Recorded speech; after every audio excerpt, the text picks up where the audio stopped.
अस्सलामु अलैकुम everyone, welcome to my channel Salas kitchen.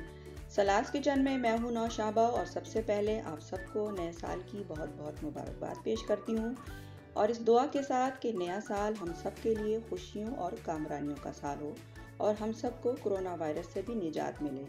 तो कोरोना से डरना नहीं, लड़ना है। तो लड़ने के लिए हमारा ताकतवर होना बहुत ज़रूरी है। तो इसी मुनासबत से आज जो हम रेसिपी आपके साथ शेयर कर रहे हैं वो बहुत मज़ेदार होने के साथ साथ ताकत से भरपूर भी है। जी हाँ, आज हम आपसे पंजीरी बनाने की रेसिपी शेयर कर रहे हैं। पंजीरी बनाने के लिए ज़्यादातर ड्राई फ्रूट का इस्तेमाल किया जाता है। ये ड्राई फ्रूट कुदरती तौर पर ग़िज़ाइयत से भरपूर होते हैं और हमारे इम्यून सिस्टम को भी स्ट्रॉन्ग करते हैं और हमें मुख्तलिफ़ किस्म की बीमारियों से भी बचाते हैं। यूँ समझ लें कि हमारे लिए मल्टी वाइटामिन्स का भी काम करते हैं। तो रेसिपी के साथ साथ हम आपको इसके फ़ायदे भी बताते जाएंगे। तो आज की वीडियो को हमारी गौर से देखिएगा और हमारी रेसिपी को फॉलो करेंगे तो पंजीरी बनाना आपके लिए भी बहुत आसान हो जाएगा। तो चलते हैं पंजीरी की रेसिपी की तरफ। पंजीरी बनाने के लिए हमने जो ड्राई फ्रूट लिया है उसमें हमने ले लिया है ये अखरोट है और ये मूंगफली है ले ली है हमने, ये पिस्ते ले लिए हैं, बादाम और काजू, ये तमाम चीज़ें हम वज़न ले ली हैं। आप इसको कम या ज़्यादा कर सकते हैं, जितना आप बनाना चाहते हैं उस क्वांटिटी के हिसाब से आप कम या ज़्यादा कर सकते हैं। यहाँ पे हमने फूल मखाने ले लिए हैं, ये भी तकरीबन 1 पाव के करीब है। और यहाँ पर हमने चारों मगज़ ले ली हैं, ये भी तकरीबन 1 पाव के करीब है। यहाँ पे हमने गोंद ले लिया है, ये भी तकरीबन 1 पाव के करीब है।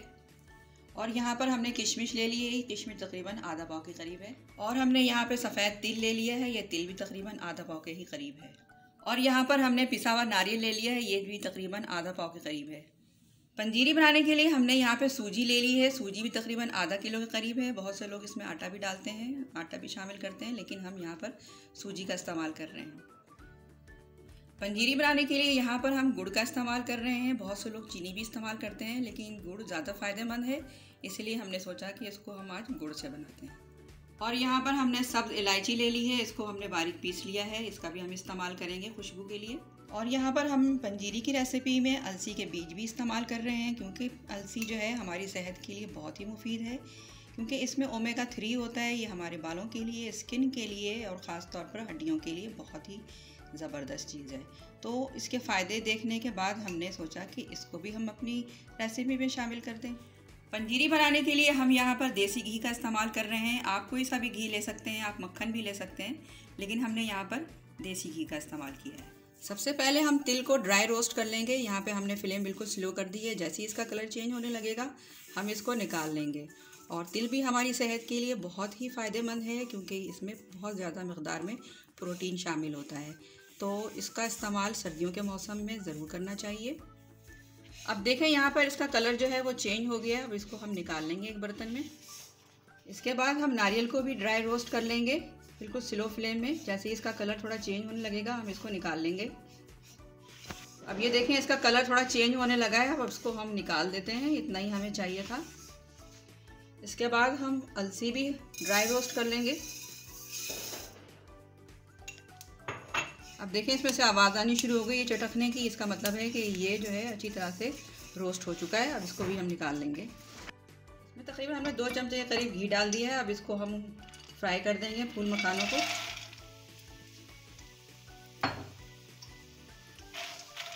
इसको भी हम स्लो फ्लेम में ही फ्राई करेंगे। मखानों को हम घी में फ्राई कर रहे हैं। जैसे ही ये साइज़ में छोटे हो जाते हैं, इनका कलर थोड़ा चेंज हो जाता है और थोड़े से ये क्रिस्पी हो जाएंगे, तो इसका मतलब है कि ये बिल्कुल अच्छी तरह से फ्राई हो चुके हैं। ये फूल मखाने भी हमारी सेहत के लिए बहुत मुफीद हैं। ये कैल्शियम और आयरन का ख़जाना होते हैं। ये बालों के लिए, हड्डियों के लिए, जोड़ों के लिए बहुत मुफीद होता है। तो इसे हम पंजीरी में ज़रूर इस्तेमाल करते हैं। फूल मखाने जो हैं ये अच्छी तरह से फ्राई हो गए हैं और देखें आप कि इसका साइज़ भी छोटा हो गया और इसका कलर भी चेंज हो गया। अब हम इसको निकाल लेंगे। हमने तकरीबन 2 चमचे के करीब मज़ीद घी डाल दिया है। इसमें हम गोंद को फ्राई करेंगे। गोंद हम पूरा नहीं फ्राई करेंगे, इसमें अभी हम आधा डालेंगे। ये देखें ये गोंद जो है ये भी हम स्लो फ्लेम में ही कर रहे हैं। और जब ये फ्राई हो जाते हैं तो इसका बिल्कुल इसकी लुक चेंज हो जाती है। देखें आप इसका कलर भी चेंज हो गया, वाइट हो गया है ये। इसका मतलब है कि ये तैयार हो गया है, फ्राई हो गया अच्छी तरह से।